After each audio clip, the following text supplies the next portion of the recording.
Hello, नमस्कार साथियों। आज हम राजनीतिक विज्ञान के एक अहम बिंदु, जैसा कि हमें पता है कि राजनीतिक विज्ञान का नाम आते ही हमारे मन मस्तिष्क के अंदर संविधान आ जाता है। ठीक उसी प्रकार संविधान के लिए जो महत्वपूर्ण बिंदु है वो है संविधान की प्रस्तावना। तो आज हम उस संविधान की प्रस्तावना के बारे में ही चर्चा करने जा रहे हैं। आज का अपना जो बिंदु होगा वो रहेगा संविधान की प्रस्तावना। संविधान की प्रस्तावना, इस प्रस्तावना को उद्देशिका के नाम से भी जाना जाता है। तो यहाँ कंफ्यूज ना हो, संविधान की प्रस्तावना को उद्देशिका के नाम से भी जाना जाता है। अब देखो, प्रस्तावना या उद्देशिका को हम इसके 10 बिंदु बनते हैं। पूरा अध्ययन करने के लिए हम 10 बिंदुओं के अंतर्गत इसको बांट देते हैं, या मैं यूं कहूं कि 10 प्रश्न बनते हैं इसके। जैसे पहला प्रश्न है और इन्हीं 10 प्रश्नों के आधार पर हम इनका अध्ययन करेंगे।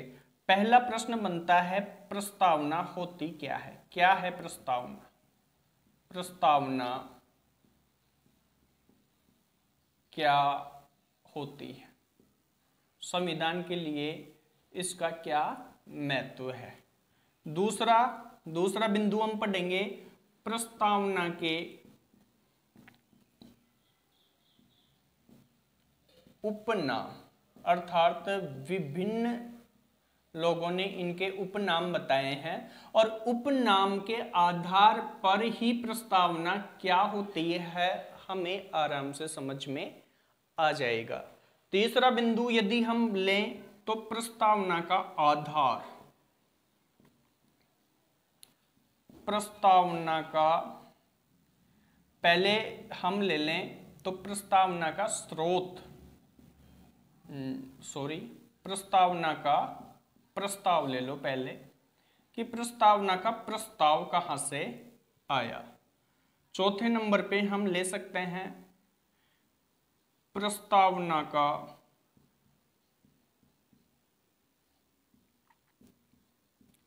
आधार, और 5वें नंबर पे ले तो प्रस्तावना के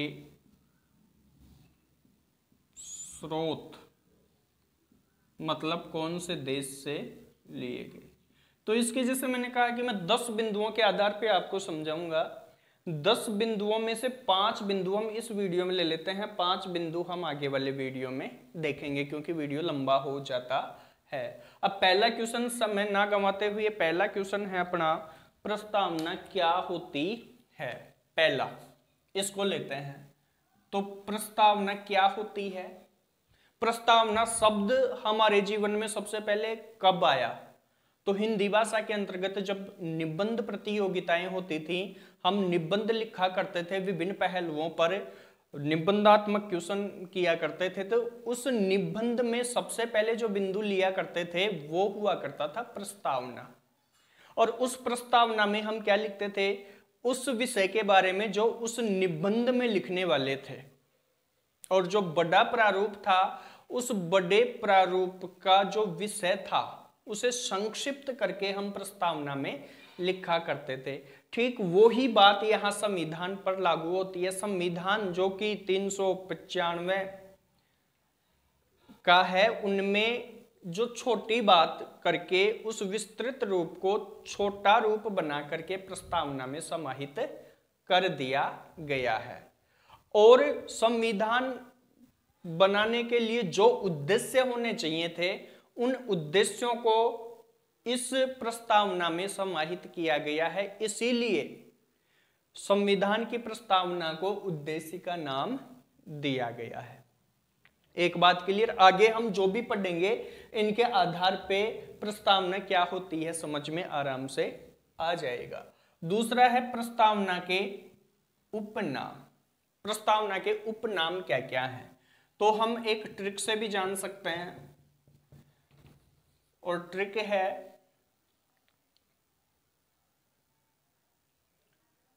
मुंशी की कुंडली मुंशी की कुंडली, नेहरू का सपना, नेहरू की आत्मा, नेहरू की आत्मा।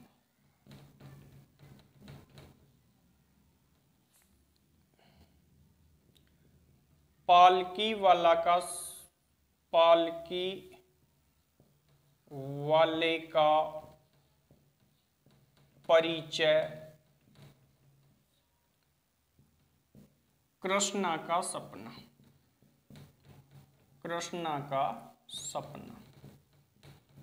देखो ट्रिक क्या है, मुंशी की कुंडली, नेहरू की आत्मा, पालकी वाले का परिचय, कृष्णा का सपना। क्या है? दो कुंजी।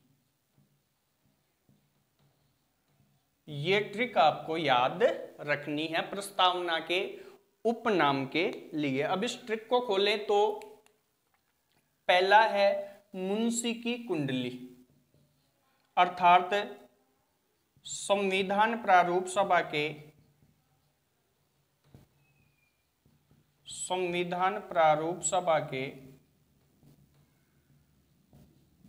सदस्य थे कौन? के एम मुंशी, के एम मुंशी। इन्होंने संविधान की आत्मा को बताया, संविधान की प्रस्तावना को बताया, संविधान की राजनीतिक कुंडली,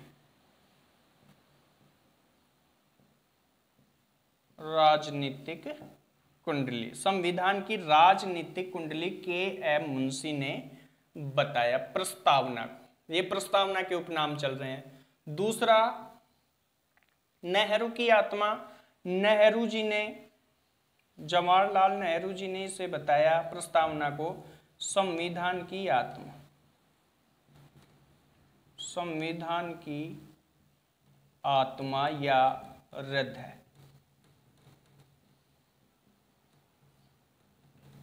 दो अपने क्लियर, जवाहरलाल नेहरू जी ने संविधान की प्रस्तावना है उसे संविधान की आत्मा बताया। नेक्स्ट है वो तीसरा उपनाम अपने सामने आता है पालकी वाले का परिचय, एन ए पालकी वाला, एन ए पालकी वाला। इन्होंने प्रस्तावना को संविधान का परिचय पत्र बताया है, परिचय पत्र, प्रस्तावना को संविधान का परिचय पत्र बताया है एन ए पालकी वाला। और कृष्णा का सपना जो चौथा उपनाम है वो है कृष्णा स्वामी अय्यर,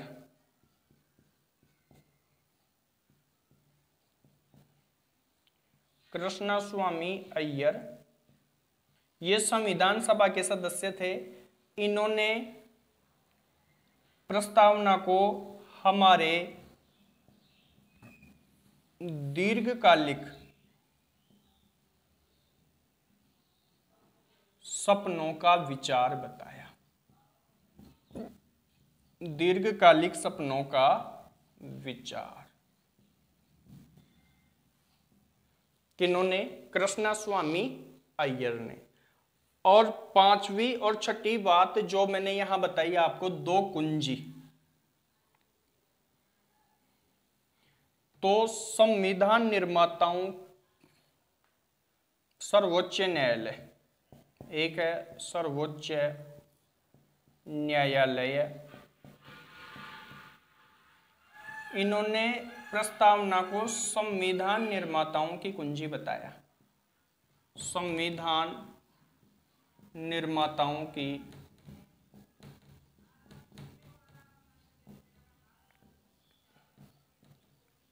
कुंजी बताया। किन्होंने? ये पांचवा उपनाम है सर्वोच्च न्यायालय ने। और दो कुंजी बताई तो एक छठवा है अर्नेस्ट बॉरकर, जो ब्रिटिश नेता है अर्नेस्ट बॉरकर, इन्होंने प्रस्तावना को संविधान के नोटों की कुंजी बताया। संविधान के नोटों की कुंजी। इस प्रकार ये 6 उपनाम हमारे सामने आते हैं। और इन उपनामों की यदि हम बात करें तो जैसे पंडित जवाहरलाल नेहरू ने संविधान की आत्मा बताया प्रस्तावना को, तो जिस प्रकार से बिना आत्मा के अपने शरीर की कोई वैल्यू नहीं होती, ठीक उसी प्रकार से संविधान की आत्मा प्रस्तावना को बताया गया है। अब हम समझ सकते हैं कि प्रस्तावना संविधान के लिए कितनी इंपॉर्टेंट है। यहां से एक प्रश्न आने के पूरे चांस होते हैं कि कौन से बंदे ने किस उपनाम से प्रस्तावना को पुकारा है। नेक्स्ट बिंदु है अपना, वो है प्रस्तावना का प्रस्ताव। तीसरा बिंदु लेंगे और तीसरा बिंदु है अपना प्रस्तावना का प्रस्ताव। इसके लिए देखिए, प्रस्तावना का प्रस्ताव सर्वप्रथम आया 1919 भारत शासन अधिनियम 1919। भारत शासन अधिनियम 1919 में प्रस्तावना का प्रस्ताव लाया गया। प्रस्तावना का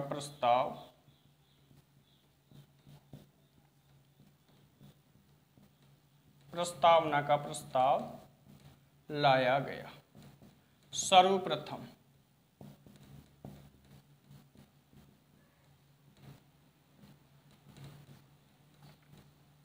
और ये स्वीकृत कब हुआ, तो इसके लिए दूसरी बात ध्यान देंगे, भारत शासन अधिनियम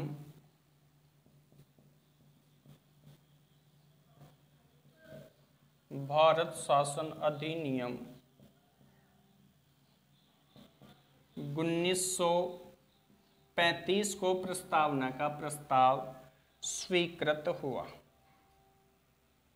प्रस्तावना का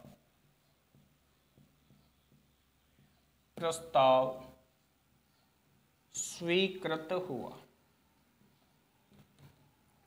ये दोनों बातें विशेष ध्यान रखनी है कि प्रस्तावना का प्रस्ताव कब लाया गया और स्वीकृत कब हुआ। बिंदु 3 के अंतर्गत हम ये बात करते हैं। तो भारत शासन अधिनियम 1919 में लाया गया और भारत शासन अधिनियम 1935 में यह स्वीकृत हुआ। तीसरा बिंदु क्लियर। चौथा बिंदु है वो है अपना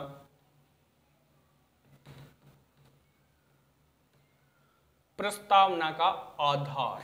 तो देखिए चौथा बिंदु, प्रस्तावना का आधार क्या है, तो इसका सीधा उत्तर तो हो जाएगा आपका उद्देश्य प्रस्ताव। प्रस्तावना का आधार क्या है, उद्देश्य प्रस्ताव, ये उत्तर है। लेकिन अब प्रश्न कहां से आ जाता है कि उद्देश्य प्रस्ताव कौन लाया, तो कौन लाया, पंडित जवाहरलाल नेहरू। कहां लाया, संविधान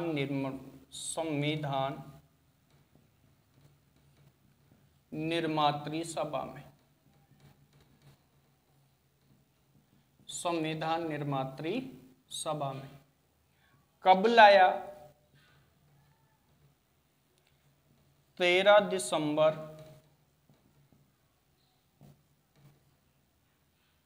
1946 को। और स्वीकृत मंजूरी कब मिली, स्वीकृत कब हुआ? 22 जनवरी 1947।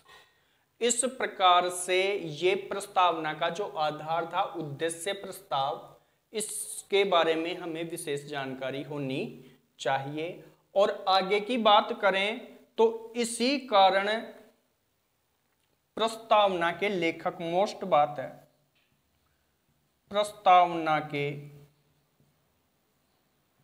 लेखक अप्रत्यक्ष रूप से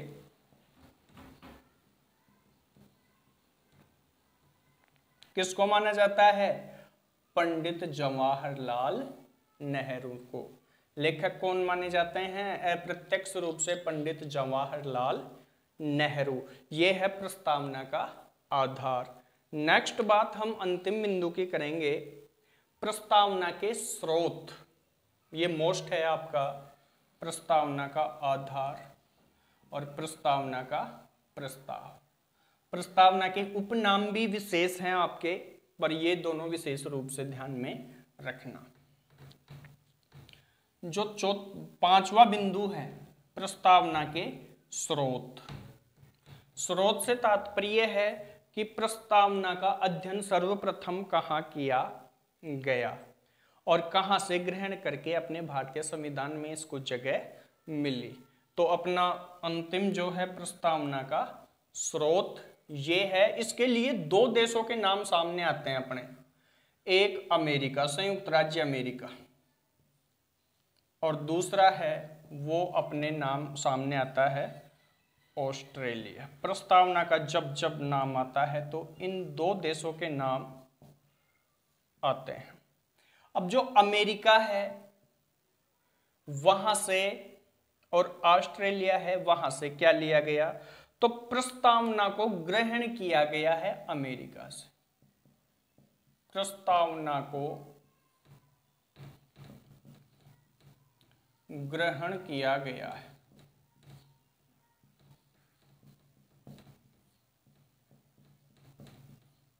एक बात, अमेरिका से तो ग्रहण किया गया है। और प्रस्तावना की भाषा ऑस्ट्रेलिया से ली गई। प्रस्तावना की भाषा, ये कंफ्यूज दूर हो जाना चाहिए।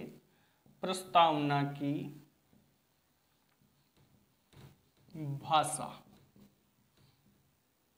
ऑस्ट्रेलिया से ली गई है। 4 से 5 बिंदु अपने और हैं जो हम इससे आगे वाले वीडियो में क्लियर करेंगे। फिर प्रस्तावना में कोई भी चीज़ अपनी बाकी नहीं रहेगी। ये वीडियो कुछ लंबा हो जाता है, इसलिए दूसरा वीडियो बनाएंगे। आशा है 1 से 2 बार इसको देखोगे, समझोगे तो आराम से हमें समझ में आ जाएगा और दोबारा पढ़ने की आवश्यकता नहीं बचेगी। जय हिंद, जय भारत, जय श्री कृष्ण।